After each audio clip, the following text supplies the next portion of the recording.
Paris in the fall, the last months of the year and the end of the millennium. The city holds many memories for me, of cafes, of music, of love, and of death.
As I picked myself up, all I could hear was the ceaseless drone of traffic.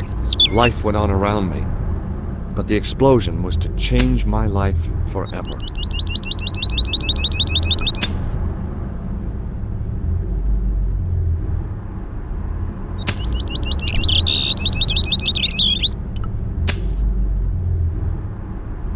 I considered straightening the table, but I figured it best not to disturb the evidence.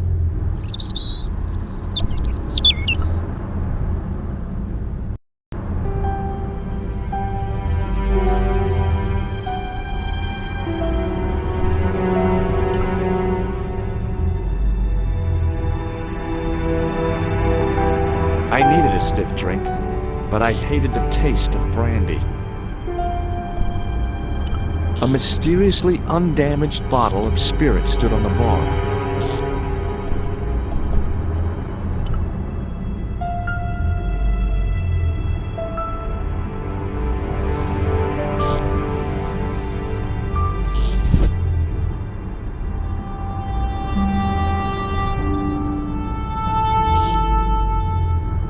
Oh, my head. Never again.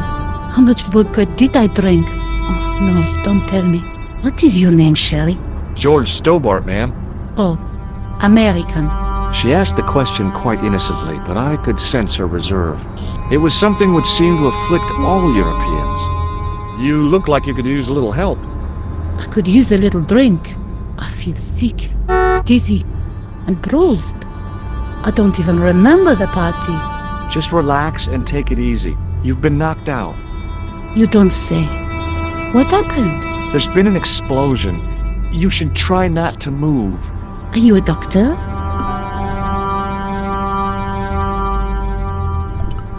No, but I used to play hospitals when I was a kid. Can you remember anything at all? No. I need a drink. Pour me a brandy. Is that straight or with ice? Just give me the bottle with a cheat on it. I guess a little drop won't hurt.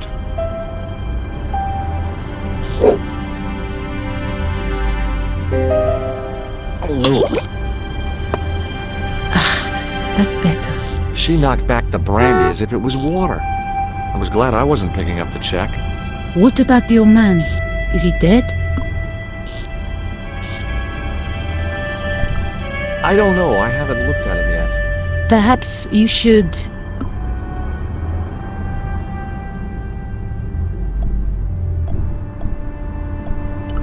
Did you know the old man? No, monsieur. I never saw him before. Do you remember what happened when the clown entered? I remember that horrible tune he played all right. It was like a funeral dirge. I'd never liked accordion music either. Stay here, mademoiselle. I'm going to look around for evidence.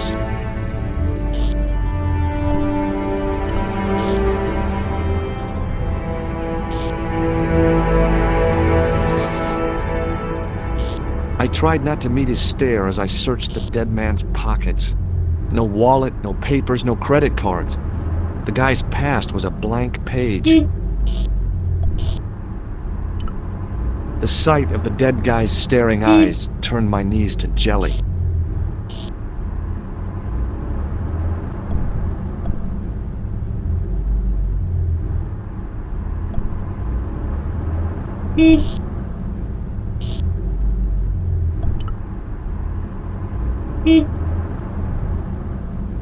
Hey! Huh? How did the old man behave? Well, agitated. He kept looking about him at the door, at his watch. As if he was waiting for someone? Yes, I suppose so. He was worried about something, that's for sure. If you ask me, he was having an affair. He had that look about him, like a guilty husband. Did the clown speak to the old man? No, he just laughed at him. Then he grabbed the old man's briefcase and ran out of the door. Did you see what the old man had in his briefcase? No, he didn't open it. What did the old man do when the clown snatched his briefcase? Nothing. He just sat there like he was frozen. Did the old man try to stop the clown? Oh, he didn't have a chance. The clown dropped his accordion and ran out of the door. That's it. That's all I can remember. Stay here, mademoiselle. I'm going to look around for evidence.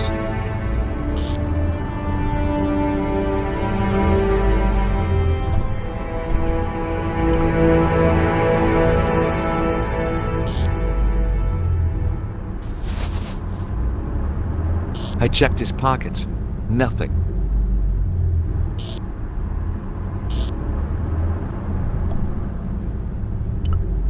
The waitress was clearly suffering from shock.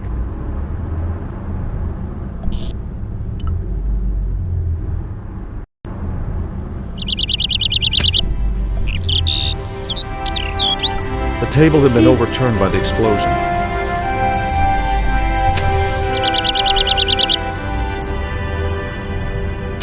I contemplated crawling under the umbrella and pretending none of this had ever happened.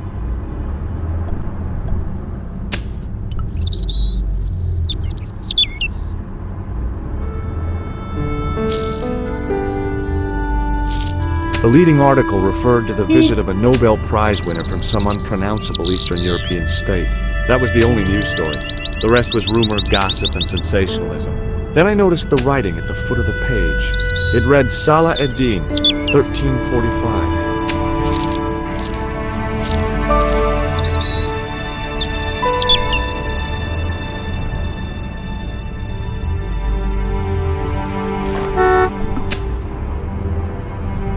It was a Paris daily tabloid newspaper, full of sex, scandal, and sports results.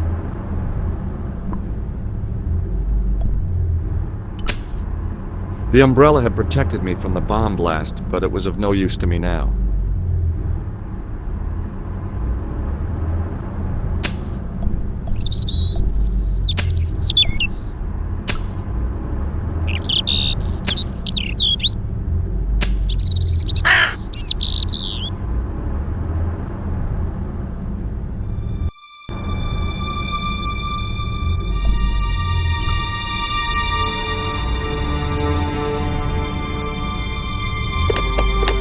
There was nothing of interest. It was a plastic crate.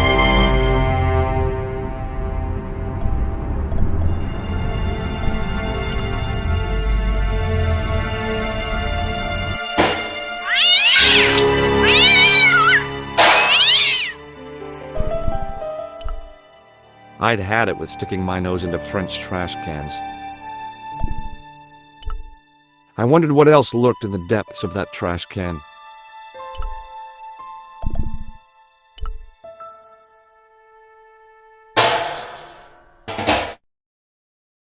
It smelled like someone had dumped a truckload of fish in a locker room on a hot summer afternoon.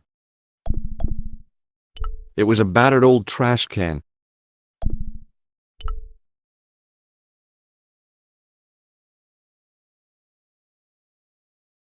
I examined the boxes closely. They were damp and smelly and decidedly empty. It was a stack of cardboard boxes which had once contained bottles of wine.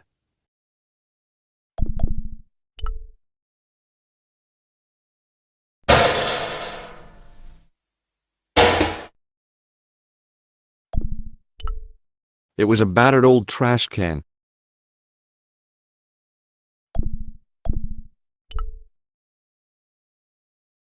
I took a deep breath and prepared to climb the drain pipe. I guess the clown hadn't escaped over the rooftops. I decided I'd had enough of messing with that drain pipe. The drain pipe hung limp and useless.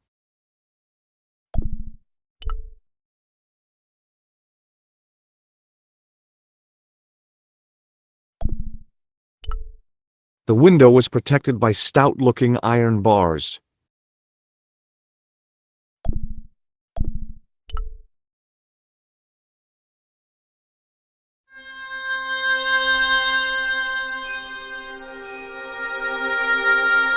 I tried to lift the cover with my fingers, but couldn't gain any leverage. The cover was too heavy and awkward to lift with my bare hands. It was a heavy cast-iron cover.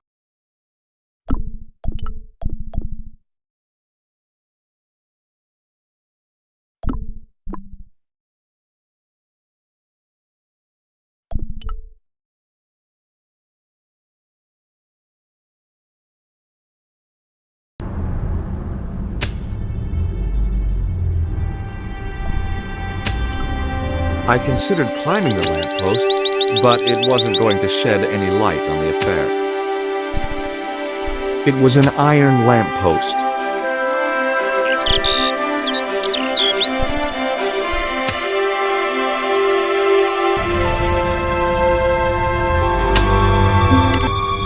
Please, hold it right there. Whoa, don't shoot. I'm innocent. I'm an American. Can't make up your mind, huh? I demand to see the American consul. Drop your weapons and get down on the ground. Put that thing away, Sergeant. Move. I apologize, monsieur, but I cannot permit you to leave. Am I under arrest? Ah, no, I would simply like to ask you some questions. En avant, to the café, marche.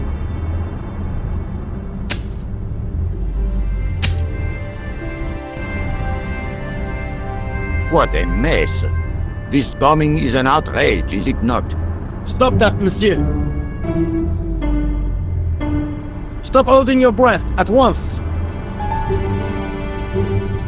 Has it occurred to you that he may be dead? Move. Oui, monsieur, but I prefer to look on the bright side.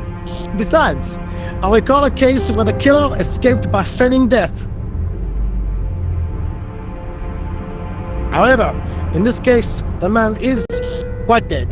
Clearly, the killer knew of his presence and... How many times have I warned you about premature extrapolation? All we know is that he is dead. it seemed reasonable to assume... A great detective assumes nothing. Take Maigret, for instance. But he was a fictitious character, monsieur. Why, he was no more real than Poirot or Tintin. That's different, Mou. They were comedy Belgians. Anyway, it is unlikely that even you will learn much from talking to the dead. Examine the girl and take her statement, if you can.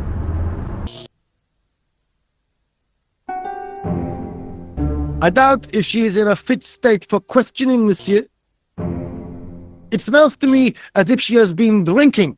As I feared, we have stumbled upon a den of iniquity, Moo. Leave her to me, sir. I am used to handling drunken women. I do not doubt that for one moment. Et maintenant, to business.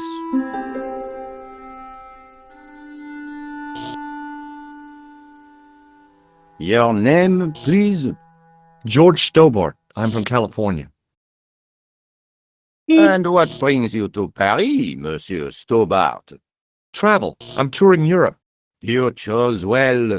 The city is most beautiful at this time of year, no? Yeah, I guess so, apart from the bomb blasts. Were you in the vicinity of the cafe at the time of the explosion? Yeah, I was sitting out on the sidewalk. I was lucky I wasn't killed. The inspector passed over my remark with no reaction. Did you see the deceased enter the cafe? Yes, I did. Was he alone? Yeah.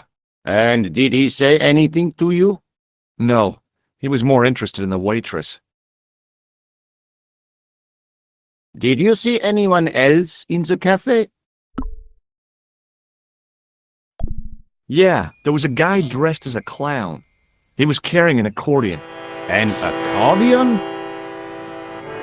Bon, the picture is forming in my mind, and it is not a pretty one. Is the girl all right, Moo? She'll live if she survives the hangover.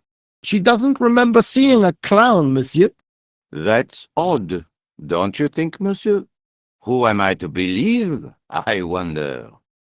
Eh bien, I have heard enough. What do you mean? I am satisfied that you know nothing. You may leave. I hope this little incident does not spoil the rest of your vacation. What about my personal safety? Can't you at least give me some advice? What can I say? Stay alert and look out for suspicious characters. And don't cross the road until the little man shows green. Great advice. I honestly believe you are in no danger, monsieur. Should you remember anything of importance, please contact me. My card.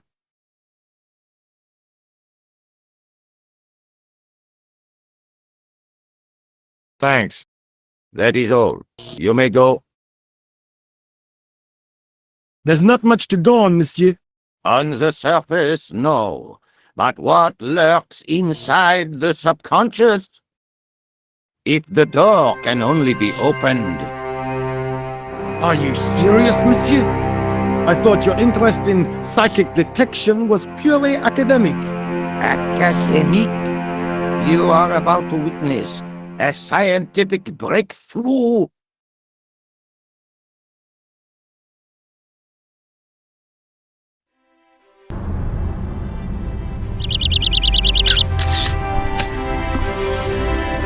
The card read, Augustin Rosso, and gave an address to the south of the Montparnasse Cemetery.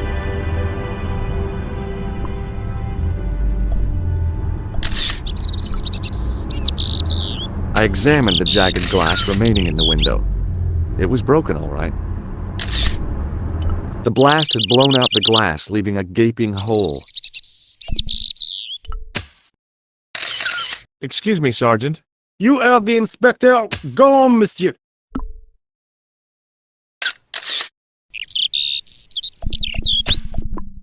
I found this in the street, Sergeant.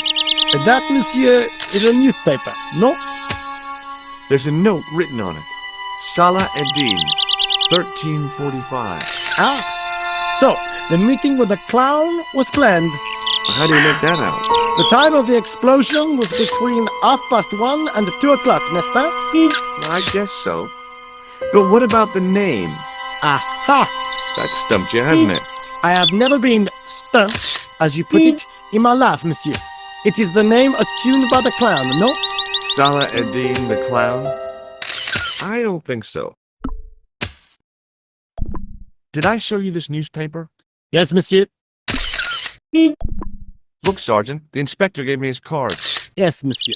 He wants you to advise him if you have any information concerning this case. Well, I'd be glad to talk with him, but I don't want him working his psycho weirdness on me. Ah, no, monsieur. You're confusing the science of parapsychology with witchcraft. Oh, yeah? What's the difference? We don't do sacrifices. I've got Inspector Rosso's address card. Yes, monsieur. You showed me before. I was one of the last people to see the victim alive, Sergeant. Does that worry you? Yes, it does. I feel I owe it to him to find his killer. That is best left to the authorities, monsieur. Did he speak to you? Tell you anything? No, he just grinned and nodded. Don't let it trouble you, monsieur. Go home and try to forget. I really did see the clown. He ran into the alley across the street. Did you follow him? I lost him. I figure he went underground. Do you know how many kilometers of sewers there are beneath this great city? It's not a question I've lost sleep over. I have no doubt that Inspector Rousseau will organize a proper search. Did you find the victim's briefcase yet? No, sir. The inspector gave me specific instructions to guard this door. Until he countermands these orders or backup arrives, here I stay. How did you and Rosso arrive at the scene of the explosion so quickly? You arrived within minutes. Was it a tip-off? Inspector Rousseau's sources are a perpetual mystery to me, monsieur. There are some who say he has made a pact with the devil. And what do you think?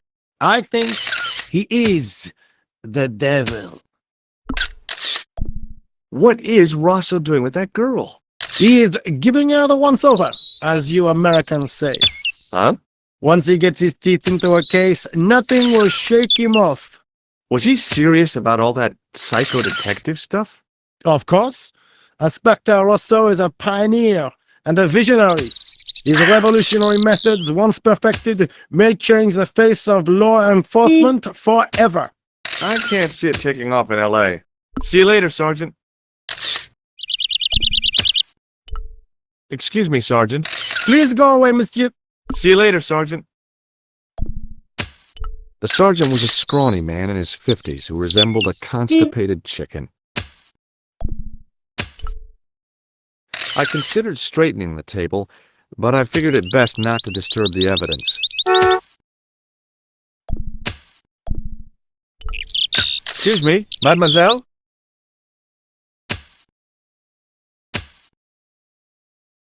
Hi, my name's George Stobart.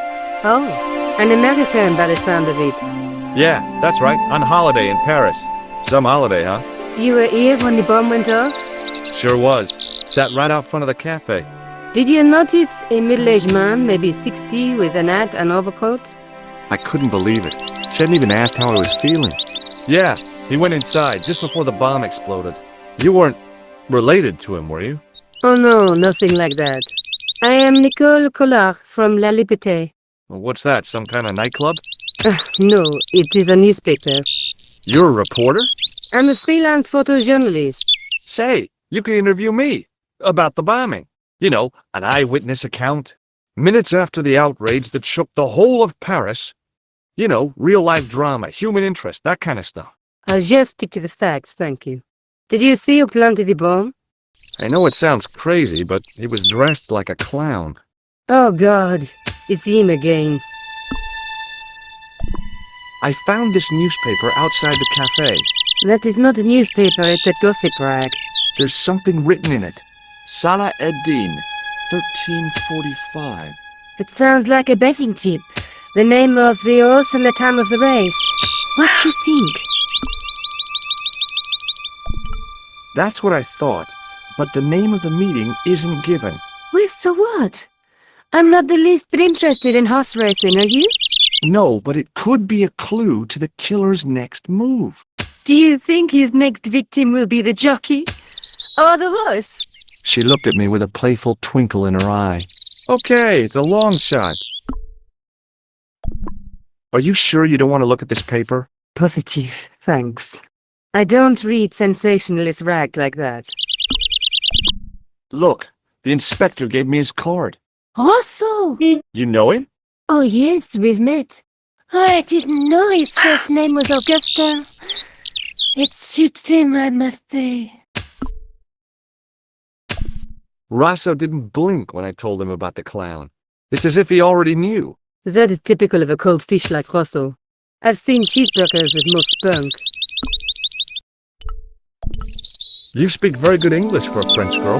Thanks. You speak very good English for an American. Who's the guy you were supposed to meet? His name was Planter. I didn't know him, but he called me last night. He said he had a story which would interest me. He asked me to meet him at the cafe.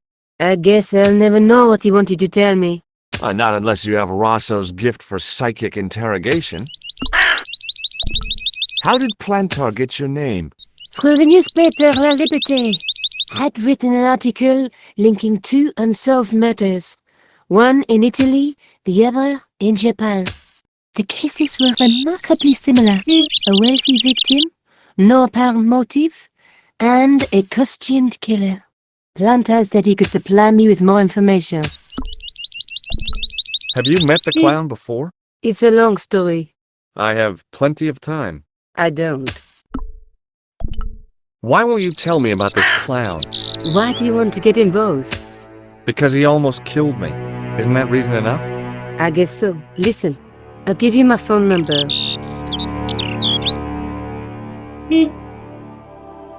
You help me with my story and I'll let you in on what I know. And let's get one thing straight right now. This is strictly business. Okay, it's a deal.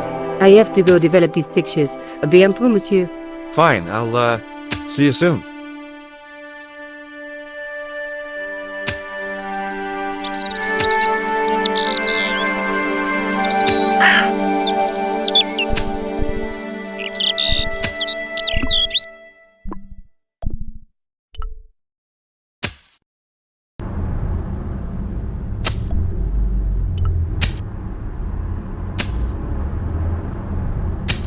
Hi, can you spare a few minutes? I thought you'd been arrested. No, it was a misunderstanding. When he pulled that gun, I thought that was it. Those automatics were quite a punch, you know? He made a mistake. He thought I was a terrorist. You? A terrorist? Ha! He was only doing his duty, I guess. Would you like to read my newspaper? I haven't got time to read that. Can't you see I'm busy? You could read it on your lunch break. 10 minutes is all I get. And if my boss had his way, I wouldn't get that. He'd have me on a drip, so I didn't have to stop to eat. Oh, take the newspaper and quit complaining.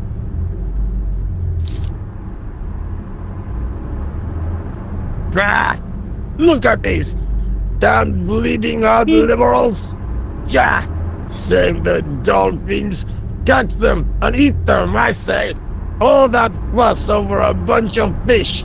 Nah, that's more like it. Look at the size of those. Like champagne bottle corks, no? What's this? Saladin running in the Prix de l'Arc de Triomphe. It's a racehorse? A horse? A legend.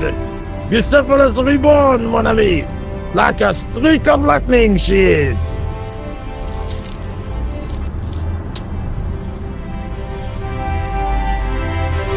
Do me a favor, won't you?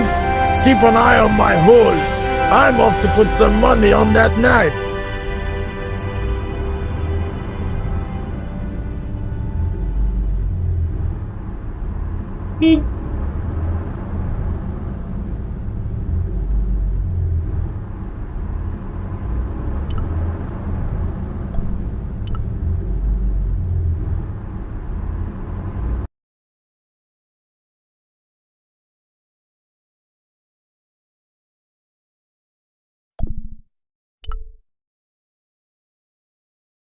Bonjour, Kula. Oh, hi. It's George Stobart, the American at the cafe. Ah, oui. You said to call if I could help. Have you any news for me? Well, I haven't had a lot of luck. You found nothing. No. Look, I'm very busy right now. Call me if you have any news, okay? Oh. Yeah, I guess. Adieu, monsieur. Yeah, see ya.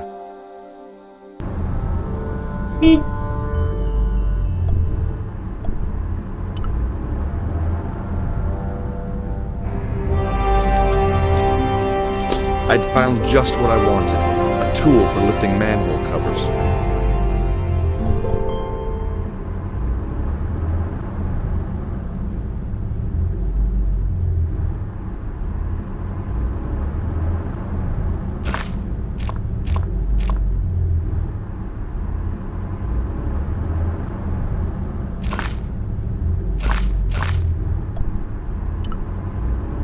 The toolbox didn't contain anything else I needed.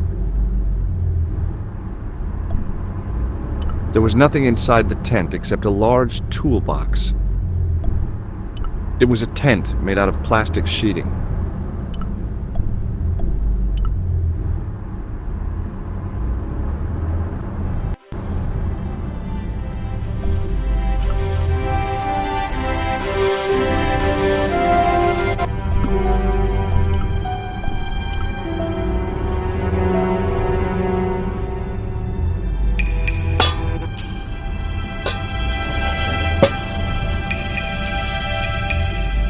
I lifted the cover to reveal what smelt like the entrance to a sewer.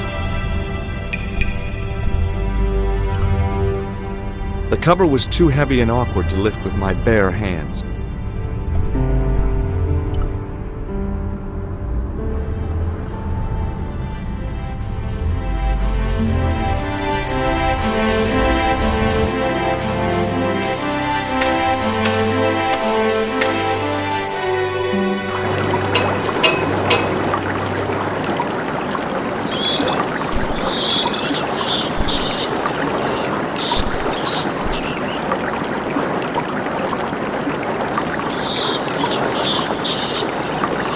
As I picked up the plastic ball, I realized it was intended to be worn. It was the clown's red nose.